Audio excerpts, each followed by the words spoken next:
Plane આપણે ઉતારવાના હતા Abu Dhabi અને 1.5 કલાકે દુબઈ પહોંચવાના હતા, ત્યારે શેખ નયાન, હિઝ એક્સેલન્સી શેખ નયાન એમને કીધું કે મહંત સ્વામીની ઉંમર છે, એમને આબુધાબી ન ઉતારાય, હું પોતે દુબઈ આવીને એમને આવકારીશ. સ્પેશિયલી એવું નથી ઘર આંગણે આવકાર્યા હોય, પણ સ્પેશિયલી આવીને આવકાર્યા. અને જ્યારે મહંત સ્વામી પ્લેનમાંથી પોતે નીચે પધાર્યા, શેખ નયાન એમને ભેટ્યા અને તે વખતે મહંત સ્વામીએ પહેલું વાક્ય બોલ્યા. મહંત સ્વામી કે સાહેબને કહો કે માફ કરે કે આપણા લીધે આપણે મોડા પડ્યા 10-15 મિનિટ, આપણા લીધે એમને રાહ જોવી પડી. જે મેં ભાષાંતર કર્યું ત્યારે શેખ નયાન શું બોલ્યા કે I would have happily waited for weeks to receive હિમ.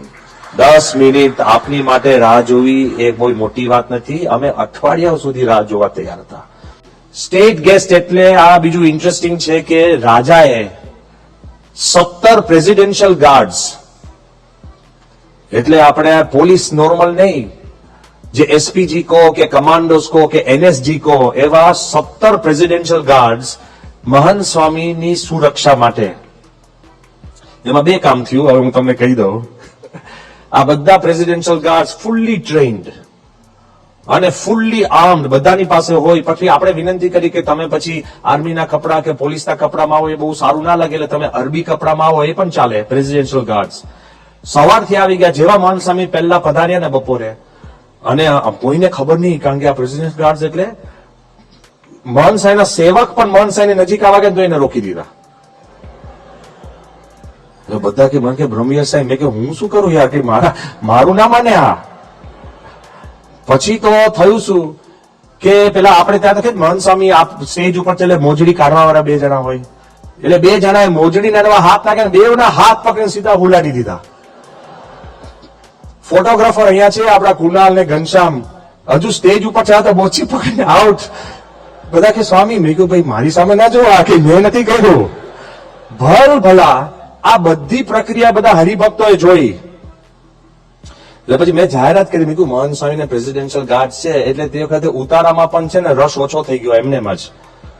કારણ બધા લાગે આ બધા ગાર્ડ છે, એમાં એક બાળકને એ લોકોએ જેવી રીતના ખેંચ્યો ને, બાળક જે રડી પડ્યો, એટલે મહંત સાહેબ મને કીધું, મને કે આ જિંદગીમાં સાધુ પાસે બાળક નહીં આવે, તમે એને લઈ આવો ગમે તેમ કરીને. આ ગાર્ડને સમજાવી કે જે કરીને તમે લઈ આવો, કારણ કે એ લોકો ના જોઈને કે આ બિચારો બાળક છે. એટલે એ બધું આખું બધું સેટ કર્યા પછી માંડ એ લોકોને સમજાવ્યા. હવે આ હું પહેલો દિવસ કહું છું, મહંત સ્વામીનો જે પ્રતાપ છે ને, ઇટ ઇઝ સાયલેન્ટ. ફરી મેં શું કીધું ને, પ્રેમનો આખો ખેલ છે. ક્લાઇમેક્સ હું એ કહું છું કે આ 10 દિવસ આ પ્રેસિડેન્શિયલ ગાર્ડ્સ મહંત સ્વામીની આજુબાજુ ફર્યા કરે, ભેગા રહે. ગોલ્ફ કારમાં તમે બેસેલા જોયા હશે, સ્ટેજની બાજુમાં તે કે મહંત સ્વામી આરામમાં જાય, રાતે પણ એમની રૂમની બારે 2 ગાર્ડ્સ બેઠા જ હોય, આખી રાત પણ. આપણે કે ભાઈ અહીંયા કોઈ આવો નથી, તે કે ના, રાતે પણ ટોટલ કમ્પ્લીટ પ્રેમથી કરતા હતા. પણ જયારે છેલ્લા દિવસ જતા હતા ને, ત્યારે છેલ્લા દિવસે આ ગાર્ડ્સ વારાફરતી બધા મારી પાસે આવ્યા. છેલ્લા દિવસે એને કીધું, you know something, we have been watching, કે અમે જોઈએ છે ધીરે ધીરે, વી હેવ બીન વોચિંગ. એને સાર શું પકડ્યો ખબર છે? સત્સંગનો સાર પકડ્યો છે. નંબર 1, પીપલ લવ હિમ. આ બધા જ માણસો મહંત સ્વામીને બહુ ચાહે છે. નંબર 2, હી લવ્સ ધેમ મોર. ગુણાત્યાંશની વાત છે ને, જેટલું આપણે સત્પુરુષ પર હેત છે, એ આપણા કરતા આપણી ઉપર સત્પુરુષને જાજુ હેત છે. એટલે એને કીધું કે people love him but he loves them more. પછી ત્રીજું વાક્ય કીધું, but he loves children even more. કારણ કે બાળકો જોઈને મન સાહેબ ઉભા રહી જાય ને મળે ના કરે, ત્યારે હી લવ્સ ચિલ્ડ્રન ઇવન મોર. પછી ધીરે રહીને એમને શું કીધું ખબર છે? કે અમારી એક વિનંતી છે, can you give us the greatest gift you can give us, કે તમે મને મોટામાં મોટી ભેટ આપી શકો? મેં કીધું શું? કે અમને બધાને ખાનગીમાં મહંત સ્વામીને ભેટવું છે. ઓલ 17 ગાર્ડ્સ એ લોકે પોતાની ભેટ કઈ માની કે અમે તમારા ગુરુને ભેટીએ. જે વ્યક્તિ પહેલે દિવસ કોઈને અડવા નતા દેતા, એને મનમાં એમ થયું કે અમે ભેટીએ તો કેવું, જેમ કાર્યકર હોય ને તમને કે દૂર રહો, પછી પોતે પગે લાગી લે. આપણે જ કીધું હતું એકવાર, બધા સંતો બધા હરિભક્ત દૂર રહો. સ્વામી કે એ કે હા બાપા બોલો ને, એમ કહીને પગે લાગે. સાહેબ કે તે શું કર્યું? એ કે પગે લાગ્યો. સાહેબ કે એ લોકો ના થાય મનમાં. આ બાજુ ધ હાઈટ ઓફ ઇટ આપણા શાસ્ત્રમાં લખેલું છે કે સત્પુરુષ સાથે દ્રઢ પ્રીતિ એ જ આત્મદર્શનનું સાધન છે. At the end of the day જે સત્સંગ કરીએ, સેવા કરીએ, કાર્ય કરીએ, એમાં આપણને સત્પુરુષ સાથે જે પ્રીતિ થાય છે, પ્રેમ થાય છે, એ બધાને ચમત્કાર જેમ સર્જાયો ને એમ બધાને થવા લાગી. મહંત સ્વામીએ તો બધાને ઘેલું લગાડ્યું, પણ મહંત સ્વામી તે વખત હાજર હતા અને આપણું મંદિરનું કામ ચાલતું હતું. કોક આપણા સંપર્કમાં આવે, મંદિરનો સંપર્ક કરે અને કંઈક સેવા કરે, એવી તો આપણે બધી વાત જૂની કરેલી જ છે કે એક વ્યક્તિએ સંપૂર્ણ પાણી 8 કિલોમીટર દરિયામાંથી પાણીની પાઇપ નાખી, ડિસેલિનેશન પ્લાન્ટ નાખી અને 24 કલાક શુદ્ધ પાણી મંદિરમાં આપવા માટે લક્ષ્મણન કરીને જે ટેક્ટોનનો માણસ છે એને પોતે સ્વીકાર્યું છે. somebody else has done something else. જુદી જુદી વાત, ઘણી ઘણી સેવાઓ બધા કરે છે, પણ જ્યારે તમે ના માંગ્યું હોય ને મળે.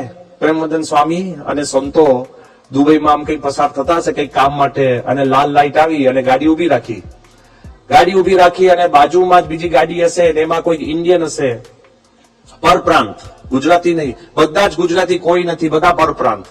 અને જેવી ગાડી એને પ્રેમવદન સ્વામીની આગળ ગાડી ઉભી રાખી એટલે પ્રેમવદન સ્વામી લોકોએ પણ ગાડી રોકી. પેલો બહારે આવીને એકદમ પ્રેમવદન સ્વામી બધાને પગે લાગવા લાગ્યા અને કીધું કે સ્વામીજી આપ મંદિર બનાતે હો? પ્રેમવદન કે હા. એટલે સંતો એટલે કે તમે બનાતે? કે હા. એ કે સ્વામીજી મેં ક્યાં કર શકો? અમારે બહુ મોટી ભીડ હતી, ટ્રાન્સપોર્ટ એટલે કે મારી બહુ મોટી એક કંપની છે પિકઅપ ટ્રક્સની, તો પ્રેમવદન કે 2 મોકલી દો. ત્યાર પછી આપણને ક્યારેય પિકઅપ ટ્રક્સ કે કોઈનો સવાલ ઉભો નથી થયો, કારણ કે આ વ્યક્તિ એટલા મોટા એના પિકઅપના એજન્ટ હતા કે હી સ્ટાર્ટેડ ડુઇંગ સેવા. ઇન્ડસ્ટ્રીયલ વેક્યુમ ક્લીનર્સ છેલ્લા આપણે ઘર માટે જોઈતા હતા અને કશું નતું મળ્યું, અને ખાલી સ્વામી મોલમાં ગયા છે. મોલ પ્રોફેશનલ જ હોય ને મોલમાં, કોણ કરે? મોલમાં ગયા અને કીધું કે સામાન્ય ઇન્ડસ્ટ્રીયલ વેક્યુમ ક્લીનર તો મોંઘા આવે. ગયા અને પછી પેલા કીધું કે ભાઈ શેની માટે જોઈએ? કે મંદિર માટે. કે લો તમે 1 નહીં 2 ઇન્ડસ્ટ્રીયલ વેક્યુમ ક્લીનર ફ્રી લઈ જાઓ. સેવા નાના મોટા તમામે કરી છે. જેમ મહંત સ્વામીએ કીધું કે બધાના મનમાં ભાવના હતી, એ બધાની ભાવના પૂરી થઈ. અને આ જેમ વિવેક જૈન સ્વામીએ વાત કરી કે નઝીમે એક બીજી વાત કરી કે this મંદિર will breathe a fresh air of spirituality. આધ્યાત્મિકતાનો વાયરો લોકોના શ્વાસોશ્વાસમાં ચઢાવવાનું કામ આ મંદિર કરશે, એવું બધાએ ભાવના રજૂ કરી. આદિલ કરીને એક આરબ, એને તો આપણી જે વોલન્ટિયરની બંડી, 150 વોલન્ટિયર 5 ડિપાર્ટમેન્ટમાં સેવા કરે, અને એક પણ જણ પોતે આપણે કે થાક તો લાગે પણ એને ગણકાર્યા વગર બધા સેવા કરતા હતા. તો આ આરબો પણ એવી રીતના સેવામાં જોડાયા.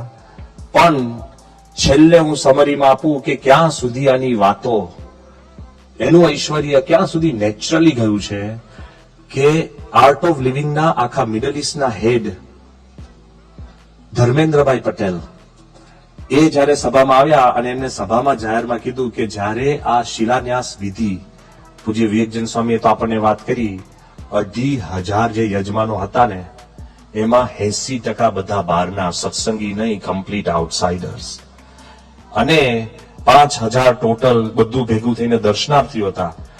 તો શ્રી રવિશંકરે પોતાના જે મુખ્ય માણસને ફોન કરીને શું કીધું કે Dharmendra, don't be fooled. This mandir is made by the Swaminarayans, but it is not just for the Swaminarayan.